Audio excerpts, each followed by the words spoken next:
and our Redeemer. Amen. For those of you wondering where Pastor David is, he is in Hagerstown visiting the congregation. He will begin serving on the 1st of December. He went to visit and see what it's like to worship in the pews and figure out what kind of issues he may have to fix when he gets there. And I said to him, I said, well, did you tell him you're coming? He was like, yeah. I said, why did you do that? You should have showed up incognito, unannounced. More like the gospel this morning. Then you would know what they are really like. But pray for him this morning and in his transition. I am genetically predisposed to try and fix things. My parents, who are visiting this weekend, raised me to do so. For generations, we have been a do-it-yourself kind of family. We fix broken windows, we try to fix cars, we fix old squeaky furniture, we go out of the way to go by people's houses and pick up broken furniture on the side of the road to try to fix. We glue plates and vases back together, we buy stuff at flea markets and refinish it and give it new life. We were repurposing and recycling before it was cool to do so on home and garden television. It is not necessarily about the stuff, it is about the process, about bringing new life to something that has grown old. For me, this morning, this gospel has grown very old. And I'd very much like to try and fix it. First off, Mr. Bridegroom, a.k.a. Jesus, you could show up on time. I mean, the folks hearing this gospel for the first time had already been waiting 50 years. Most of the eyewitnesses were dead and gone. The church had spread, but it had also been oppressed. The temple that was revered by both the Jews and the early believers had been destroyed and had wreaked havoc on Jewish and Christian communities. Where are you, Jesus? I mean, here we are in church on Sunday morning. Perhaps we had to kick some of our family in the rear to get here on time, having stayed up too late watching our football teams lose last night.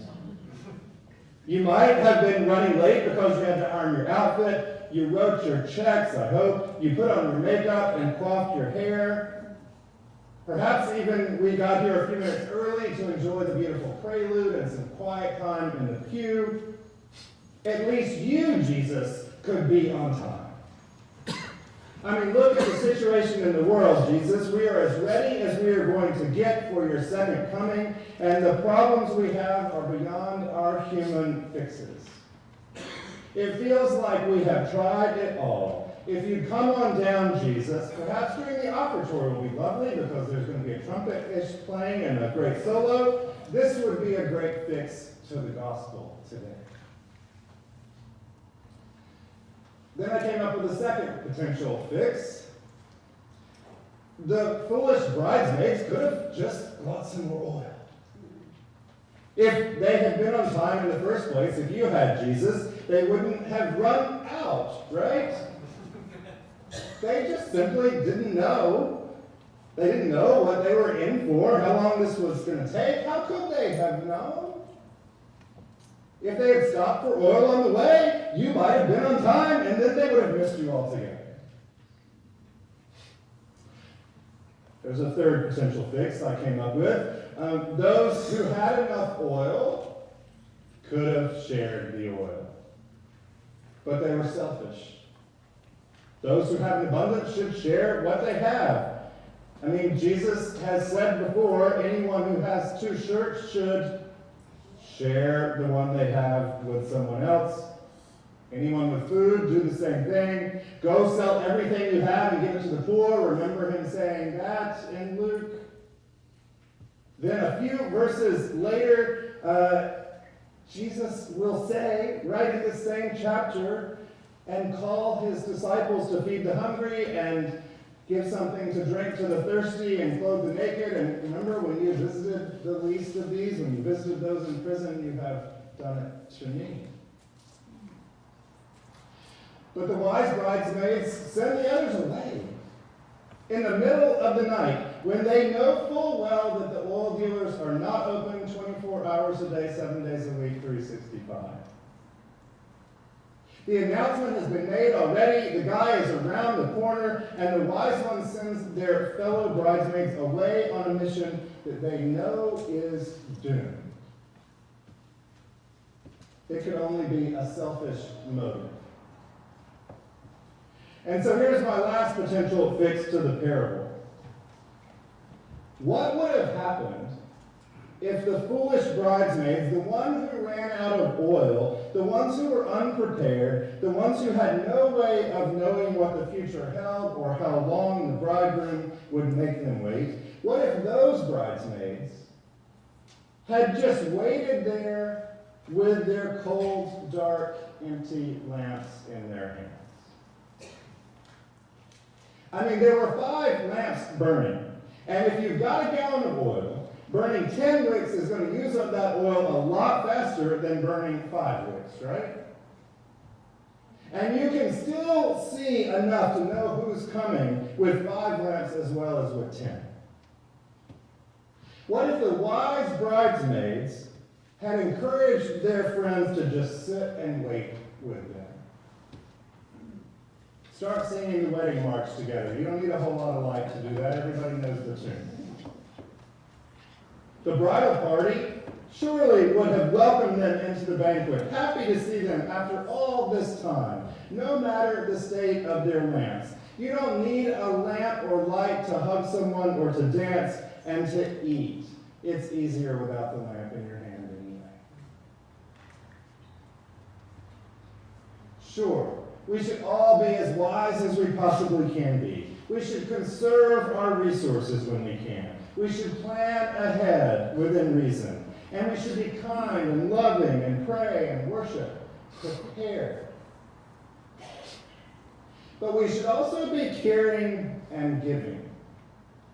We only need so much for ourselves. We can only carry so much. Practice generosity. Now, I can't fix this parable. It is not my job, nor am I even supposed to. It's probably heresy. Somebody may call later on. I don't know. But today, at the very least, I believe this parable is inviting us to be compassionate and merciful. Sometimes we just need someone to sit and wait with us. Our lamps are empty, and all we can do is show up. Showing up is much easier if you know someone else is going to be there with you, with their light. Waiting always brings on some sort of anxiety, no matter what you're waiting for. When the waiting is for something positive, can we slow down in the moments of preparation and anticipate blessing? Once it's here, the baby, the job, the acceptance, life will take on its new and likely hectic timing. Can waiting at times like this be seen as a gift rather than an obstacle? Perhaps practice waiting for those things we look forward to can help us increase our patience and our perseverance in the rest of our lives. When we're waiting for not so good news, can we reassure our fellow bridesmaids that they will not be alone? We know you don't have enough oil. We've got your back. We've been there. There's plenty of light here. We'll stand with you until the bridegroom comes. We know you were just in a hurry and forgot your extra oil. Or we know that your paycheck didn't come in this week. We'll defend you, and if he won't let you in, we won't go in either. We will move the party outside. We'll fight for justice and never give up until he shows you mercy. But we know this one we are gathered here for today in mercy is mercy in flesh and blood. You've really got nothing to worry about. He's going to end up throwing this party not just for those, but for you. We are in this together. We know this guy. I think that's all any of us are looking for anyway. Someone to wait for us, to hold us accountable to generosity and faithfulness. Someone to remind us that some days we have enough oil and some days we don't. Can we offer ourselves as a genuine community in a world where more and more people, though connected, feel isolated? We know how to celebrate really well in this community. As we head into this Advent and holiday season, can we slow down enough to enjoy the preparations? Can we invite others to join us and wait with us and share from our ridiculous abundance? Can we help point them to this guy, to Jesus, to the source of overflowing grace and mercy? Of course we can. The good news is that Jesus is coming. The good news and the grace is that he's not here quite yet, and we still have time to repent and do better. The good news is that Jesus is mercy and grace in flesh and blood, and he offers that very body for us so we can be his body in the world, nourished to wait with our neighbors for everlasting life at a wedding banquet that never ends. He is the only one who can fix us, and it is a fix, I promise you, will last forever.